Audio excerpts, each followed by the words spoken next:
What's up, monster makers? My name is Shar and I'm a professional special effects makeup artist. Today I'm going to be teaching you how to make this realistic wound effect with an encapsulated silicone prosthetic.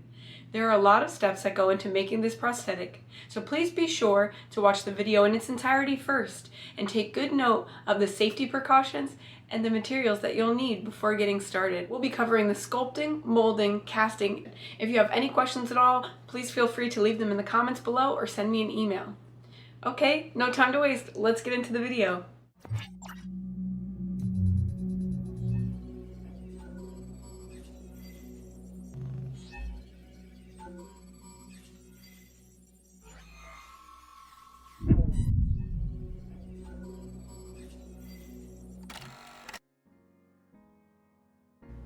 And we're starting off by warming up the monster clay.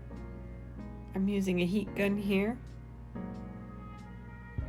I'm also warming up the tile that I'm sculpting on so that the clay adheres nicely. I'll start smoothing down those edges with my fingers.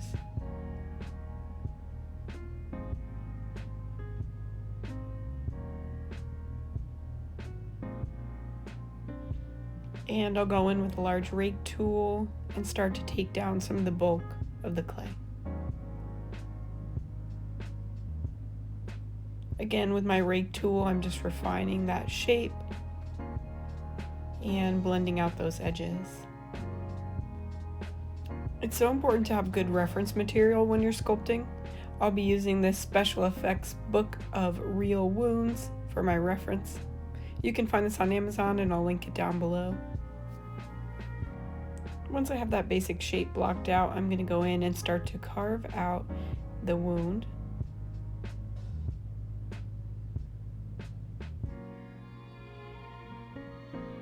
In this case, I'm going to have some stitches at the bottom and more of an open wound in the middle and the top.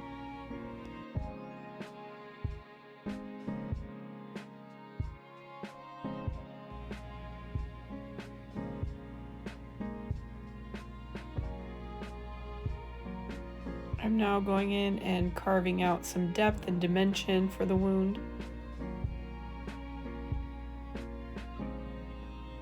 After doing so, I am carrying on that taper along those edges.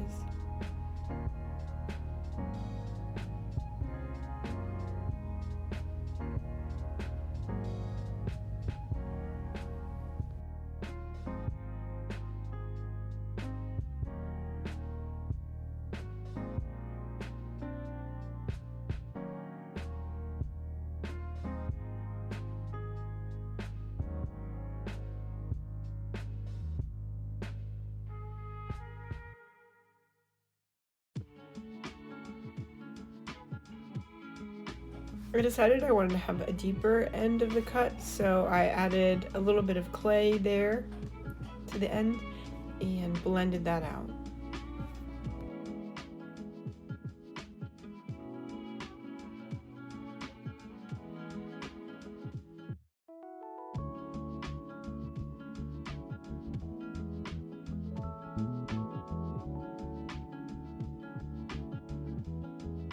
I lost a small segment of footage here, so what you won't see is me reducing the area of clay around the wound, as well as adding some muscly texture inside. I did that by adding some bits of monster clay and then softening them up with mineral spirits. I'm pushing down and in with the back of one of my sculpting tools. This is going to create the illusion of the stitches pulling down and in towards the wound. I'm refining the edges so they're nice and soft.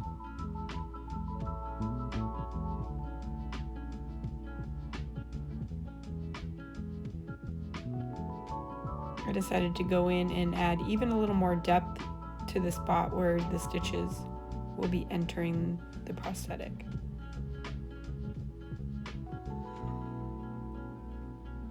Next, I'm going to be going in with some mineral spirits and a soft brush, and I'm going to be smoothing out the texture of the entire sculpt.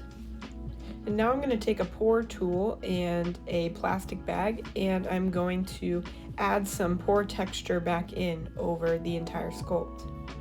It's important to think about where you're going to be placing the prosthetic to determine how much texture of pores that you'll need. The inner forearm and the kneecap would need different texture to look realistic. I decided I wanted a little more clay on the one side of the wound, so you'll see me adding that here, as well as going in with the mineral spirits and texture tool, just like I did for the rest of the sculpt.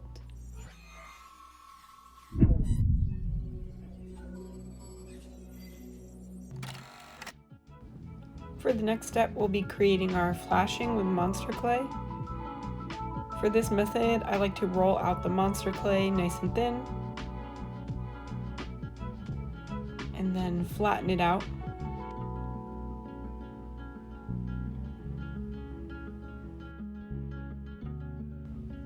Now that you have your flashing, we're going to place it around the sculpture 1/4 inch from the edge of the sculpture. Make sure to follow precisely around the edge and keep that same distance throughout.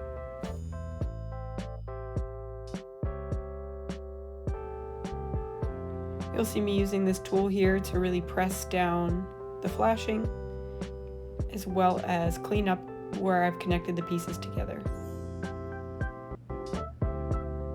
The last step of the flashing is to create an angle along the sides. This will ensure we don't have any undercuts.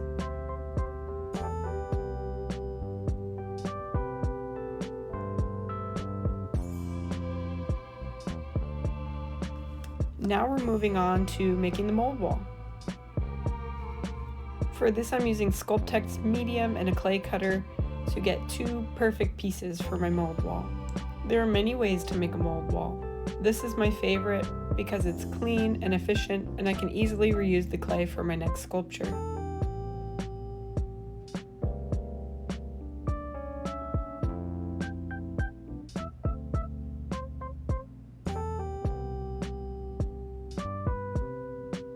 I'm scoring the edges of the clay to make them easier to adhere to each other.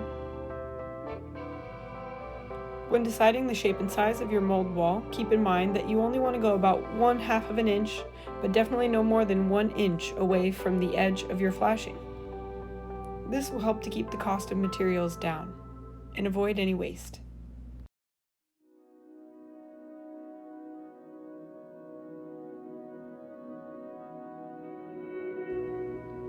I'll finish it off with a few layers of ease release. The next step is to prepare our silicone for the mold. I'm using Mold Max 30 and latex-free gloves.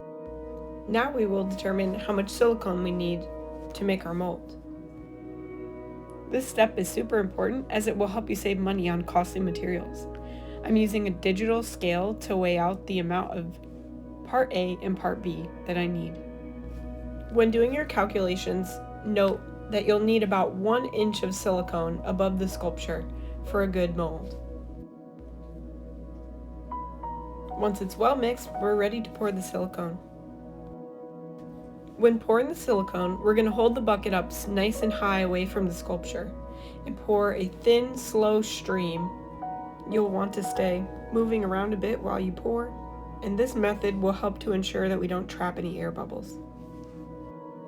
Once the silicone is fully cured, we're ready for demolding.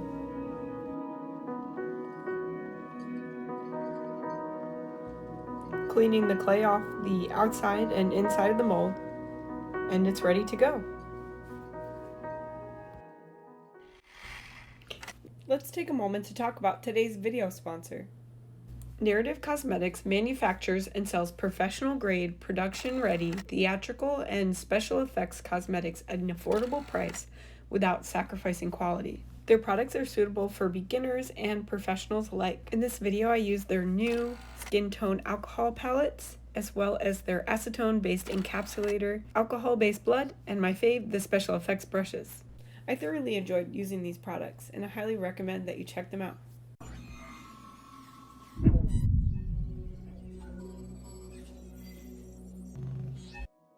Let's get started with the casting. I'm going to be using Dragon Skin FX Pro, as well as some flocking and Silpig for coloring. For these next few steps, you'll want to be in a well-ventilated area and or using a respirator. I'll do a few coats of ease release, waiting at least 5 minutes in between each coat. Now I'm going to be taking a mixture of my acetone-based encapsulator from Narrative Cosmetics and acetone. I'll do about a 60-40 mixture with 60% being acetone.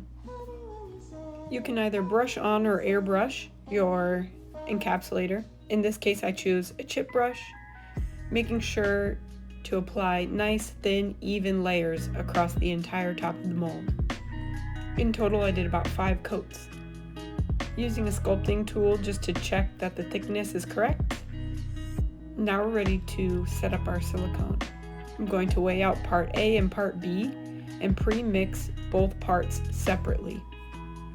You can take the monster clay from your sculpture and press it down into a graduated mixing cup like this to see the total amount of silicone you'll need. I'm going ahead and adding in the flocking to my part A, as well as my Silpig flesh. You only need a little bit of both of these products. Start with a small amount and add as needed. Remember, mixing your part A and B together will dilute the pigment. Once the silicone's all mixed up together, we're ready to pour it into the mold.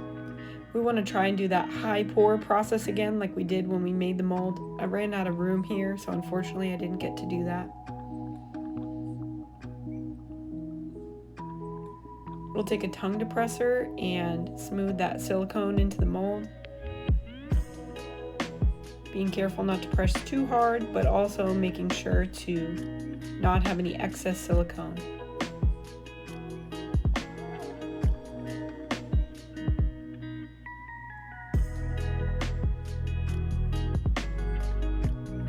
Now I'm going in and taking a Q-tip between the edge of the sculpture and the flashing and taking away any silicone on that edge. This will be your blending edge, so this step is crucial. If there's any silicone here, when you remove the encapsulator, it will show and it will make an icky edge. Once your silicone is fully cured, we're going to go in with another couple layers of that acetone and encapsulator mixture. I think I did about 3 or 4, again, being thin and even with your layers. And now it's time to demold. I'm using RCMA powder, but you can use baby powder. Lifting up the edge of the cat plastic and taking a chip brush and slowly working the powder in and removing the prosthetic. Once it's demolded, the fabrication is complete, and our prosthetic is ready for application. Be sure to check out part 2 of this video series to see how I applied this makeup.